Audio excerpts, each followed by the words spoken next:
Hello folks and welcome to Paddock Pass, the 2017 Chinese Grand Prix pre-race edition. Welcome to Shanghai, welcome to the Shanghai International Circuit. You join us on a beautifully sunny day for China. Apparently it's not going to get any better all weekend. We are expecting it to be wet, which will throw another unique challenge into the early mix of the 2017 season. An amazing way to get the season kicked off in Australia just 2 weeks ago. Ferrari taking the win, Sebastian Vettel leading the World Championship.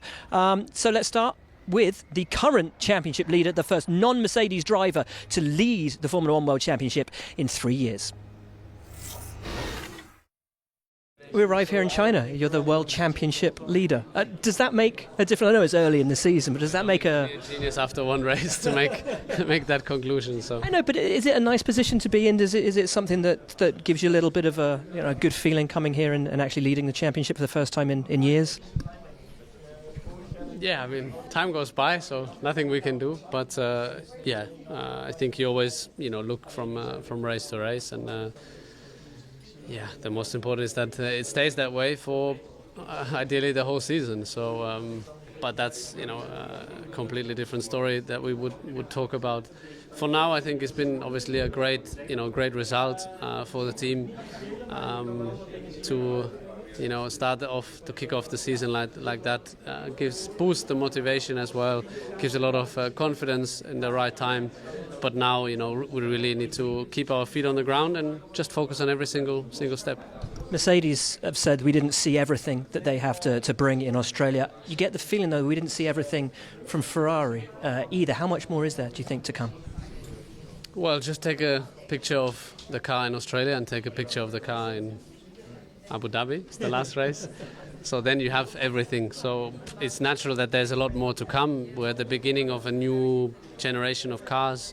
So I think it's normal that you will see progression throughout the year, sometimes bigger steps, sometimes smaller steps. But as long as we can provide the steps and as long as we make sure they are in the right way and we're stepping up rather than stepping down, that's good news. But I think it's clear that the challenge this year is not just to do well, but it's also to keep doing well. So in that regard we had a good start, but that's 2 weeks ago and now we're here, and tomorrow when the practice starts and everybody's getting in the groove for the Grand Prix here, it doesn't matter anymore.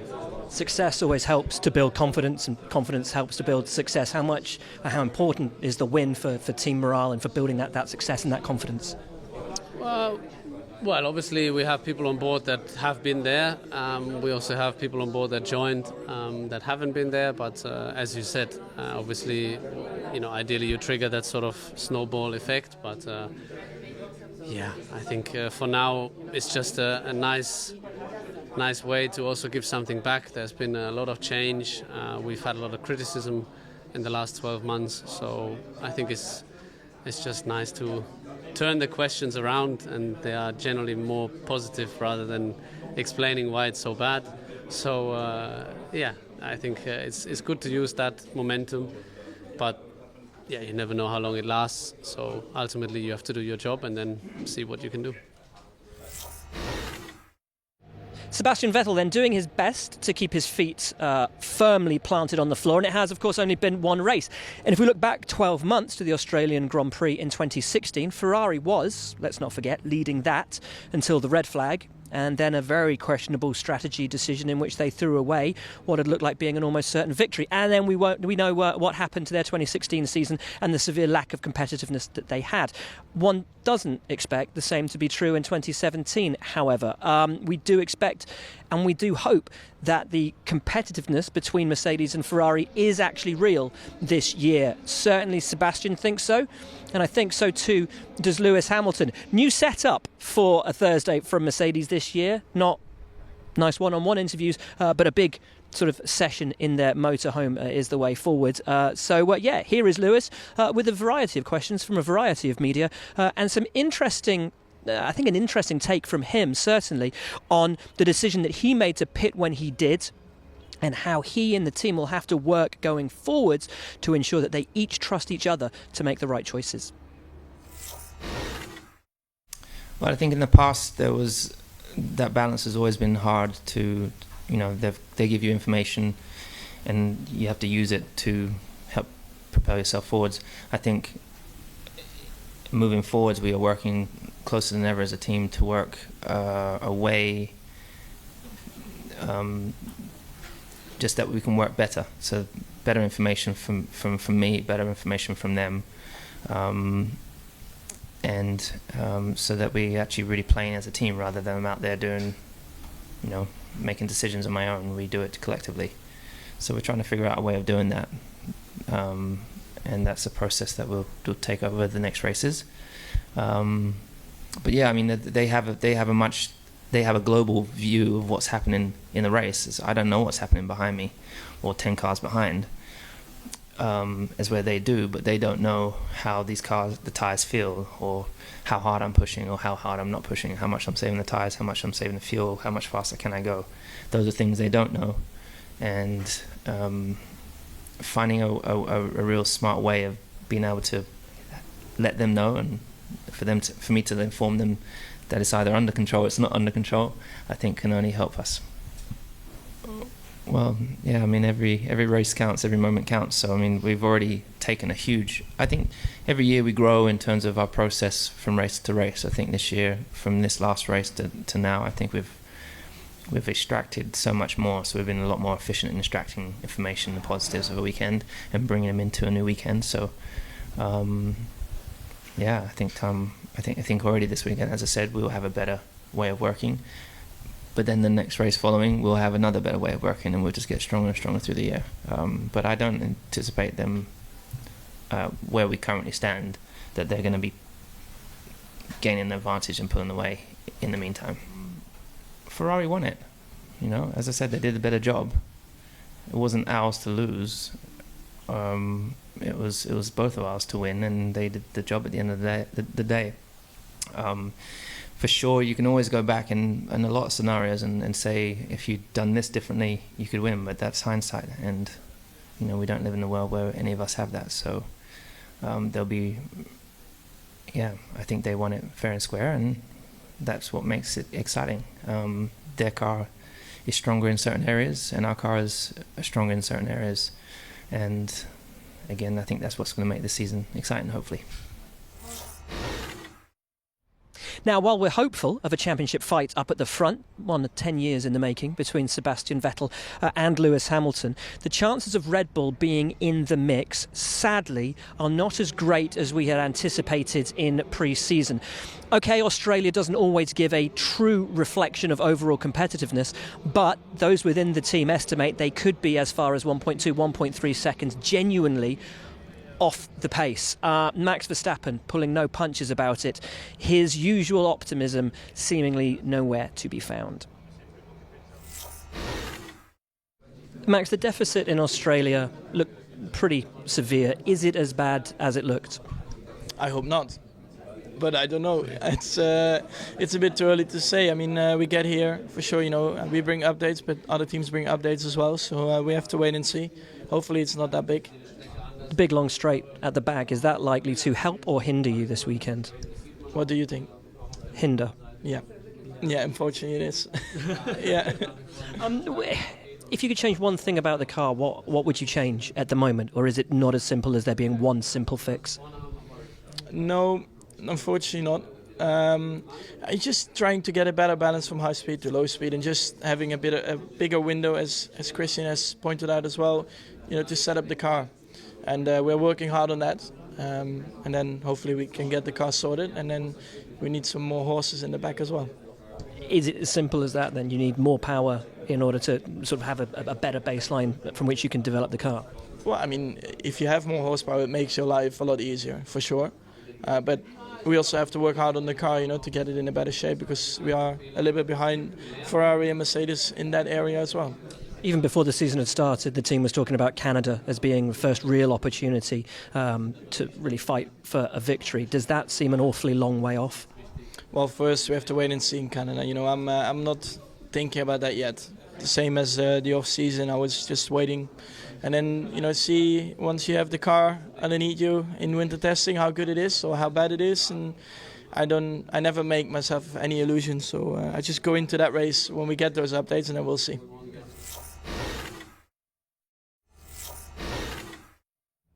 Welcome back to Paddock Pass here in Shanghai. I remember when this was all mud.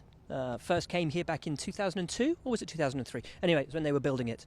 And the place has kind of bedded itself in. One thing, obviously this place was built on marshland, and over the years the track kind of settled into quite a bumpy circuit. We saw that last year with Pascal Wehrlein going off in Q1 as he hit the bump on that run down the start-finish straight, which had terrible drainage, and threw him into the wall. Out on track yesterday, they have resurfaced that part of the track. The incline is not as steep or pronounced as it was. The bump has been taken away, so that should lead to fewer issues, shall we say, for the drivers. Certainly fewer issues for Pascal Wehrlein, who will not be racing, although that sort of brings the wider question of possibly greater issues for Pascal Wehrlein because he's not racing. Rumours flying throughout the paddock as to why is Pascal Wehrlein not racing. Is it something to do with Mercedes and his contract at Sauber? Is it something to do with Ferrari wanting to push his replacement, Antonio Giovinazzi? Are they leveraging Giovinazzi to try and get cheaper engines? The rumour mill is rife here in Shanghai. But the excuse that is given, the reason that is given, quite simply, is that Pascal is a good, at my estimation at least, 30 days, a month behind in his training schedule, given the damage he did to his back in that Race of Champions accident. Be that as it may, whether that is an excuse or whether that is legitimate reason, Wehrlein will not be racing in China. Antonio Giovinazzi will step in once again. The rookie did an astonishingly good job in Australia when you consider that he only got the call-up the early hours of Saturday morning, did one free practice session, nearly got into Q2, and then didn't put a foot wrong in the race. So here is Giovinazzi, this time with a proper full Grand Prix weekend standing before him. Considering you had very little warning, how happy were you with your performance in Australia? Yeah, it was a fast weekend, I think. From Saturday morning to Sunday night was everything really fast. But I was really happy, to be honest, with my race weekend. We did a good job in quali, just 2 tenths from my teammate and a P12 in the race. So I think it was a good performance. Now I'm here in China, start from FP1, so it will be a little bit easier than Melbourne, but it's different track, different race weekend, so I will try to do my best, and I hope we can do a good result. This is a track that you know, you've raced here before. How much does that give you a boost coming into the weekend? Yeah, I have already some laps in this track with WEC car and Formula Pilota China, so they are quite different car, but of course I know the track a little bit more. So, but I think the good point is to start from FP1, so take more confidence with the car and find the best setup for the car and be ready for qualifying race.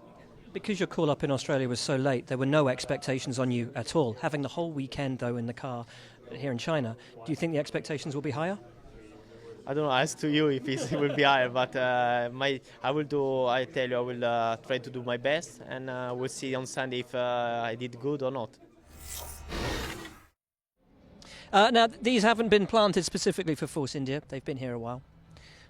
Force India got both of their cars home in the points in Australia, their new pink cars. When the new livery was launched, Nico Hulkenberg, exiting Force India to go to Renault, mocked the pink car. "Ha ha, now you know why I left Force India," said the German on social media. He finished behind both of them in the opening Grand Prix of the season, out of the points. Here he is. Looking at Australia, obviously finishing outside of the points, is that representative of the team's competitiveness? Yes and no. Yes, in the way that, I think at the moment we're still not at the front pack of the midfield, but we're not far away either. I think 1 point would have been possible in Melbourne if we had chosen a better strategy.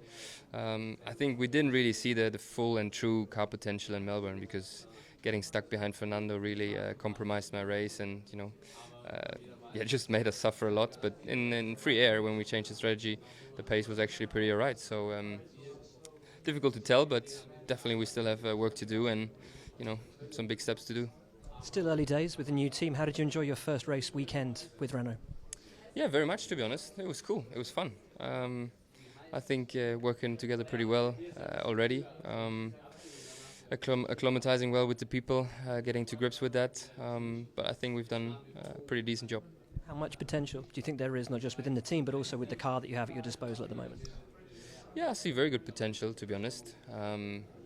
Not saying that by the end of the year we're going to go be winning. That's a very big gap to the front. But I think certainly to be well inside the top 10. That's I think realistic and possible if we do the right things with the car and if we keep the development coming in the way that we need to. Things are very tight. The competition is very high. The other teams obviously are pushing hard too. But we need to make sure that we do a better job than them. Now, I'm not exactly sure if you can see through the windows there or if I've chosen a terrible position for this link, but that's the McLaren motorhome. Nico Hulkenberg out of the points. Fernando Alonso also out of the points. He ran in Australia relatively well all race, actually, in the points, in 10th place, only to go out with suspension failure at the end, having been already passed by Esteban Ocon. After the race, Fernando said to us it was one of the best races of his Formula One career, and ultimately there'd been no reward for him in it. And the frustration in him that's been evident over the last 2 seasons seems to be being replaced with resignation that the team has the most almighty corner to turn. And I'm just starting to wonder if Fernando is losing the belief that they can. Fernando, in Melbourne after the race, you told us it was one of the best races of your Formula One career, yet you got no rewards. You could find no positives after the Grand Prix. Have you been able to find the positives since, looking back at the race?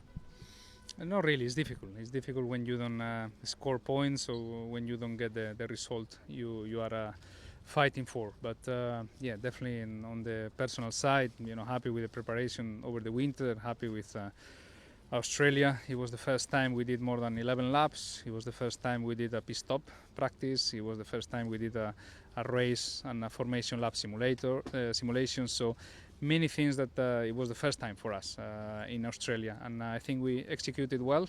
We did an amazing job, all the team together. And yeah, unfortunately we missed that point. But I think that's the positive, how the team is ready, despite all the problems and despite the uncompetitive moment that we are now. We are always ready to do a good race. Regarding the competitiveness of the car, for 2 years you've always had positivity about you, even though you've had frustration. That positivity seems, if you don't mind us saying, to be slipping. Do you feel your positivity is starting to slip? No, obviously, as I said in Barcelona, I need a reaction from the team. I understand the first year of the project, all the difficulties. We understand also the second year, last year, how we grew up together, how we performed better and better, and we finished the championship, I think, in a strong position, being the 5th quickest team or something like that. And this third year, I think, in terms of the engine, to do a step backwards and to have more problems than last year, I think is for a McLaren Honda is a little bit difficult to understand. So I think all in the team we work very hard for the last couple of months to fight for the podiums and for the victories this year. And if we are not achieving that, I think we need to change the situation, and it's what we are asking for. It's not being positive or negative. It's just we are here to win, and we are not winning, so we need to change something. If you don't see that step forward, how long will you give it? And how long will you give the team until you start to look elsewhere? No, there is no hurry, to do any thinking of next year or anything like that. My full concentration will be to perform at my maximum this year, and then I will have a think of what my future will bring. But right now, we need to be in the podium and we need to win races. And I think the season is very long, and McLaren knows what he needs to do, and Honda knows what he needs to do. So if they do it, we will get it. The palm trees reflecting the truly tropical nature of this Shanghai International Circuit. Yes, as said at the top of the show, it's going to be grey and miserable and rainy all weekend, and that will throw into the mix new challenges for the drivers on these new for 2017 tyres. One driver very aware of that, and I think you could say relishing the challenge ahead of him is Carlos Sainz. Carlos, here we are. Looks like it's going to be a bit wet this weekend. Does that play into your hands? I think it gives opportunities. but it can also take them away. No, so it's a situation that I enjoy when some rain is around. It also, especially for the midfield teams, it gives us a bit of an opportunity there, but it's also a big challenge because without trying these new cars in the wet yet, without trying the new tires, it's something really, really improvising, that we will need to improvise a lot, so a big challenge. Big challenge, a learning curve, obviously, for everybody. What did you learn in Australia? It's such a difficult track to really get a true feel of where you stand. I think we learned the car has a lot of potential because with a very, very tough winter for us where we lapped only more laps than McLaren, to still come into the first race and make points and Q3 with both cars was a success for the team, definitely. So it means we have a lot of potential. We just need to keep discovering this potential from now on, keep testing in free practices because I'm convinced we have a good car. That's a lot from Paddock Pass for this pre-race edition of the Chinese Grand Prix 2017. You join us back in the Formula One paddock, and if there's one thing I have always said about this wonderful facility here in China, it is that with a blank canvas, I'm not sure why they decided to build such a small and cramped paddock, one in which you constantly bump into people and can barely move to do your job. Here are your times. You can catch everything, of course, this weekend on NBCSN. We are massively looking forward to it. The weather could play a part. This track is a huge challenge at the best of times, but with the rain, it always throws something exciting, something different into the mix, and it will be the first time for these guys with these new cars, on these new tyres, in these kind of conditions. Cannot wait for it. Will we see the rejuvenation of Ferrari continue, the battle being taken to Mercedes? Really, we're at the start of what could be a fascinating and truly exciting season. Cannot wait. Join us for it. Don't miss a single second. And we'll see you over the rest of the weekend. Thanks for joining us. See you later.